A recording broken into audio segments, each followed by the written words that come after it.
a real turning point. Still new cases occurring each year, far more than should be happening. Berapa banyak dari kalian yang tahu apa singkatan dari TBC? Jika kalian selalu mendengar peringatan mengenai penyakit TBC, kalian juga harus tahu bagaimana mengenalinya dan cara mencegahnya. Lalu, bagaimana kita bisa melakukan hal-hal tersebut?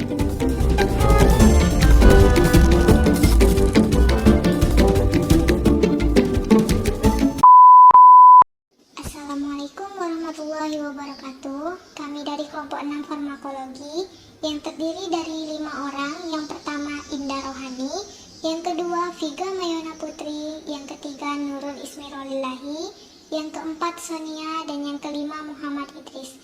Di sini kami akan mempresentasikan tugas video kami tentang penyakit tuberkulosis. Selamat menyaksikan. Perkenalkan, nama saya Nurul Ismirolillahi dengan NPM 19.101.101.4137. Nama saya Sonia dengan NPM 19.10.11.01.4149. Perkenalkan, nama saya Muhammad Idris, NPM 19.101.101.4129. Perkenalkan, nama saya Indah Rohani dengan nomor BP 19.101.101.4119. Perkenalkan, nama saya Viga Mayona Putri dengan nomor BP 19.10.11.01.4157.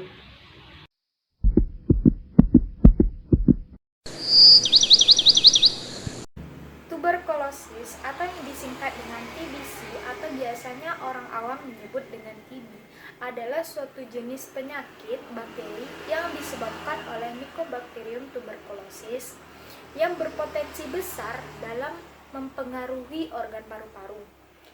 TB biasanya menyerang terhadap orang yang terkontaminasi TB melalui batuk disertai dahak, di mana orang tersebut mengeluarkan batuk sehingga air liur yang telah terkontaminasi di udara menyebar dan terhirup oleh orang-orang sehat yang memiliki imun lebih rendah, sehingga orang-orang sehat yang memiliki imun lebih rendah akan terpapar dengan bakteri TB. Gejala yang mungkin terjadi pada orang penderita TB yang pertama, batuk berlangsung lama. Itu bisa terjadi selama 3 minggu atau lebih, disertai dengan dahak dan kadang-kadang keluar darah. Tuberkulosis biasanya menyerang organ tubuh manusia lain seperti kelenjar getah bening, jantung, sistem syaraf pusat. Namun, kebanyakan bakteri tersebut lebih menyerang kepada paru-paru. Penyebab dari virus tuberkulosis.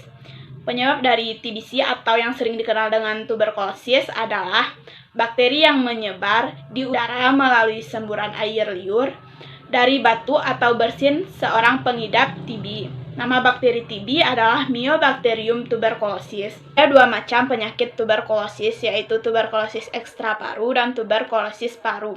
Ekstraparu adalah tuberkulosis yang mengenai organ tubuh di luar paru, misalnya tuberkulosis tulang, tuberkulosis otak, tuberkulosis kelenjar, serta tuberkulosis ginjal. Beberapa kelompok orang yang memiliki risiko paling tinggi tertularnya tuberkulosis ini, seperti orang yang sistem kekebalan tubuhnya menurun, contohnya pengidap diabetes, orang yang menjalani rangkaian kemoterapi, atau pengidap HIV/AIDS. Orang yang mengalami malnutrisi atau kekurangan gizi, pecandu narkoba, para perokok, dan para petugas medis yang sering berhubungan langsung dengan pengidap tuberkulosis ini. Beberapa gejala dari tuberkulosis. Selain menimbulkan gejala batuk yang berlangsung lama, penderita TBC juga akan merasakan beberapa gejala lain seperti demam, lemas, berat badan turun, tidak nafsu makan, nyeri dada, dan berkeringat berlebih di malam hari.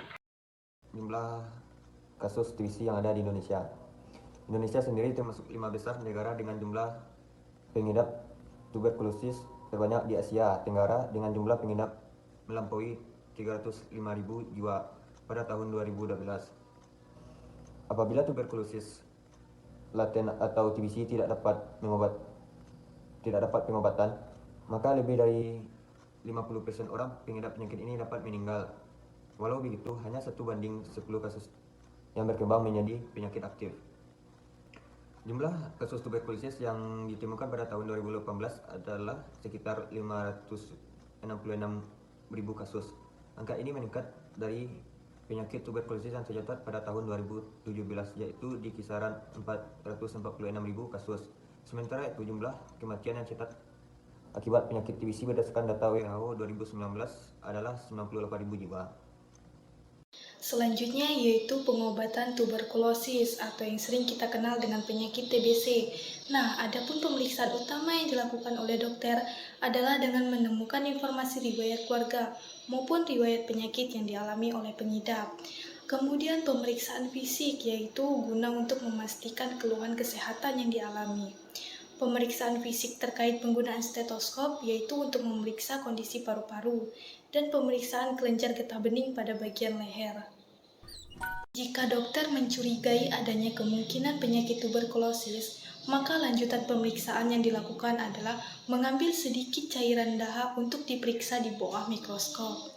Nah, ada tes lain yang dapat dilakukan yaitu bisa dengan tes ronsen dada, tes darah, ataupun tes kulit. TBC atau tuberkulosis ini dapat disembuhkan jika pasiennya patuh mengonsumsi obat sesuai dengan resep dokter atau dilakukan dengan pengobatan yang benar. Nah, untuk mengatasi penyakit menular ini, pasien atau penderita perlu mengonsumsi beberapa jenis buah obat dalam jangka waktu yang cukup lama, yaitu minimal 6 bulan. Adapun jenis obat yang dimaksud yaitu berupa isoniazid, rifampicin, parazinamid, etambutol, dan streptomycin. Selanjutnya, pengobatan penyakit tuberkulosis membutuhkan waktu yang cukup lama dan biaya yang tidak sedikit.